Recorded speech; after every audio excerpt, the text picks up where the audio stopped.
Yun o. Good day mga bossing, kamusta? Bali, dito naman tayo sa kalsada. Yung bali, mag short ride lang tayo, mag Nike lang tayo. Let's go. Yung bali, time check nga pala natin is 2:30. Dito ko dumaan sa may Santa Rosa. Bali, Noveleta pa to. At yung overpass na yan, Centennial Road yan. Kakanan tayo doon, papunta tayo ng Bacau, Centennial Road. Bali, yan yung kaduktong ng overpass. Yan sa likod natin. Bali, labas natin ito dito na sa may Bacau Centennial Road. Then dire-diretso lang naman yung labasan natin ng Tejero. Sa may crossing doon sa may Robinson Gentry.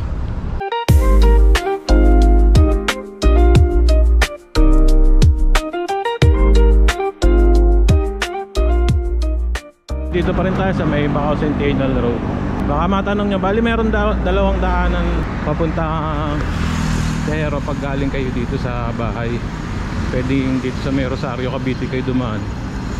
Pwede rin dito sa may Bacau Centennial Road na to. Kaya lang kung dito kayo dadaan, doble ingat lang po. At makakasabay nyo, kagaya naman nakikita nyo mga truck, mga malalaking sasakyan. Kasi itong right side na to, EPSA na yan. Kaya maraming truck na nadaan dito, mga nagdi-deliver ng supply.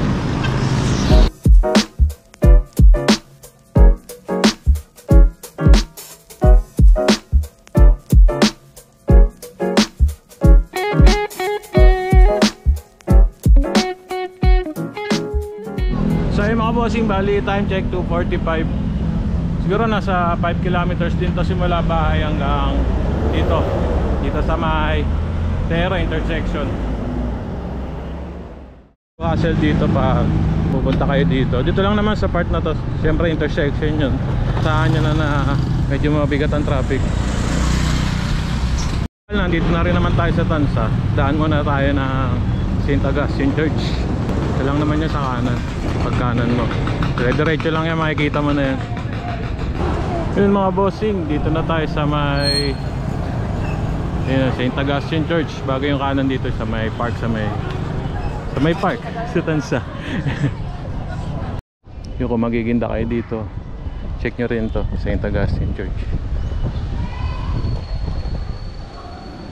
Mga bossing, bali paglabas nyo ng St. Augustine Church, kanan lang kayo kasi one way yun alam ko. Barangay Hall, Biwas, Tansa, Cavite.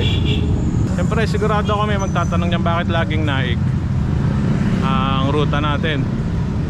Mamaya along the way papaliwanag ko sa inyo kung bakit.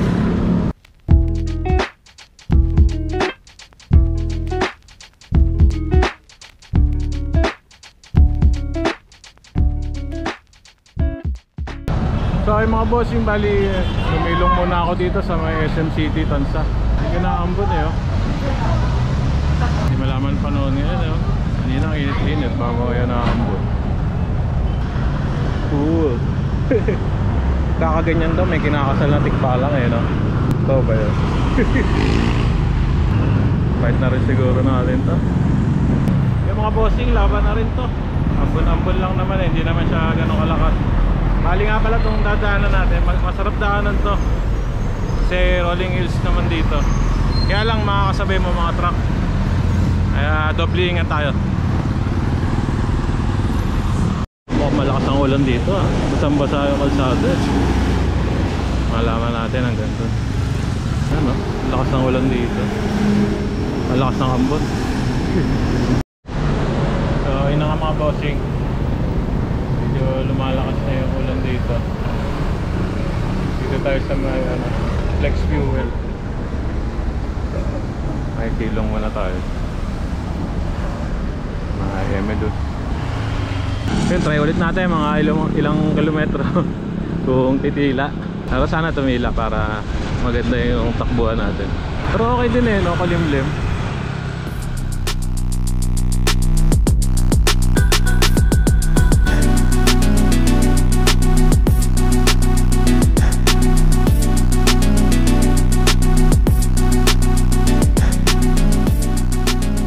Time check natin 3:20. Dito na tayo sa may Barangay Amaya. Alam ko din miss na miss mo na tayo. Shoutout nga pala si Denden.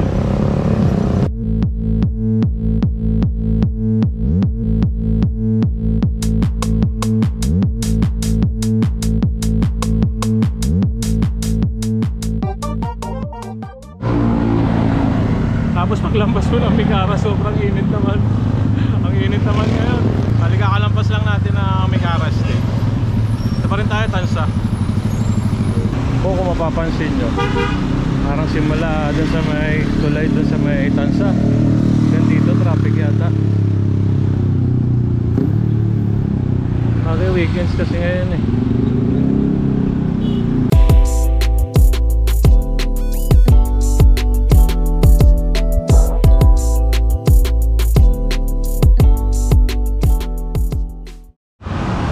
So yung mga bossing, bali nagpahinga muna ako, medyo mainit. Ang sarap dito, tayo puno oh. De, pero seryoso, pag nadaan ako dito, hindi ko matiyempohan na walang nakaharang dito. Pero this time walang nakaharang eh. Parang dito ko gusto tumira eh. Barangay Lambingan. Joke lang mga bossing, tara lang.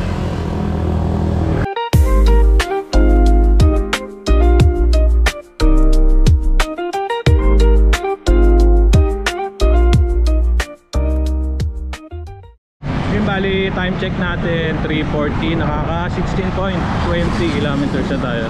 Bali yung Red Beach nga pala na yun, palatandaan kayo na malapit na tayo ng Naik.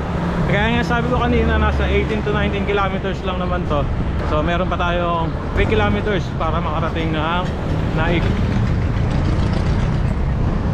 So yung mga bossing, bali magbibigay na ako ng isang reason ba malimit ako dito sa Naik. Bali, kung gusto mo lang naman maka-cover ng mga at least 30 plus kilometers, okay lang din dito. Rolling hills naman. And pinakamakunat na part dito, ito sa may St. Clair Homes. Shoutout nga pala kay Brother Ejit saka Janji Labapit. Saka isa pa, ang ganda rin ng view dito. Provincia vibes din.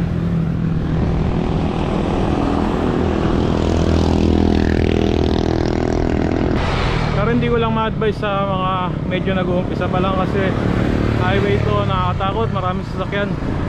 Malalaki yung mga sasakyan na nadaan dito. Pwede rin siguro kung meron kayong kasama na mag-guide sa inyo. Chat nyo ko, ride tayo.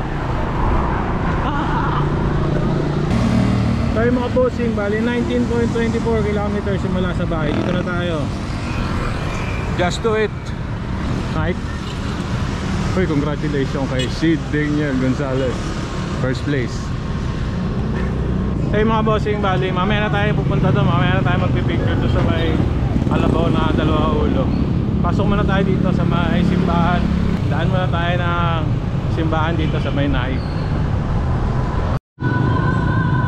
So mga bossing, dito na tayo. Diocesan Shrine of the Immaculate Conception of Mary. Sa 1 kilometro din pala ito simula doon sa may Kalabaw.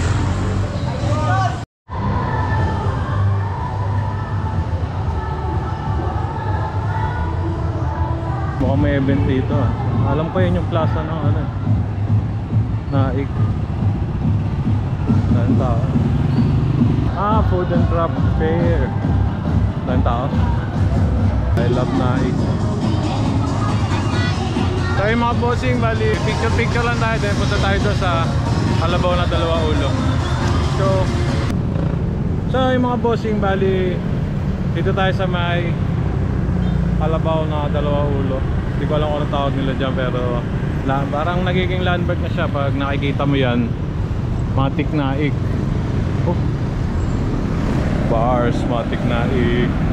So yung mga bossing, bali sasabihin ko na sa inyo yung main reason bakit gustong gusto ko magbike dito sa may Naik. Kasi dito sa Naik marami kang pwedeng daanan. So bali yung mga daanan na yun eh tatawagin nating portal. Pero hindi ko sasabihin sa inyo kung ano yung mga lugar na yun para surprise, di ba? Para sa mga susunod nating video, yun ang i-cover natin. Kaya yun ang i-share ko sa inyo. Kaya huwag nyo kakalimutan mag-subscribe sa YouTube channel natin. Saka follow nyo na rin ako sa Facebook page. Bye bye Kalabaw. So yung mga bossing, bali dito ko na puputulin tong video natin na to. Sana nagustuhan nyo at sana nag-enjoy kayo. Sa huwag nyo lang kakalimutan na every easy is a blessing. Thank you. At syempre gusto ko lang magpasalamat sa lahat ng walang sawa at patuloy na sumusuporta sa YouTube channel natin, sa Facebook page. Maraming salamat po. A few moments later. So yung mga bossing, bali galing tayong ride. sa Naik. Eh, magba-bypass road sana ako. Nadaanan ko to sa may Anyana. Ang dami. Ay, dami saranggola. Pero may event yata dito. Eagle, oh. Eagle. At dito may airplane pa. Ang dami. Ayun. Ito, kala ko aeroplano.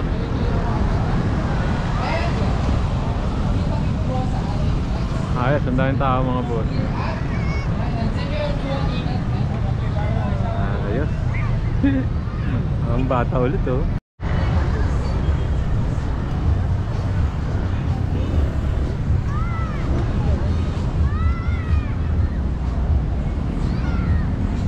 Kayo mga bossing, pauwi na lang, napag-jempo pa. Nakakatuwa naman talaga eh. Hindi ko lang alam kung kita dyan, ha. Pero ang dami nagpapalipad ng saranggola sa likod natin.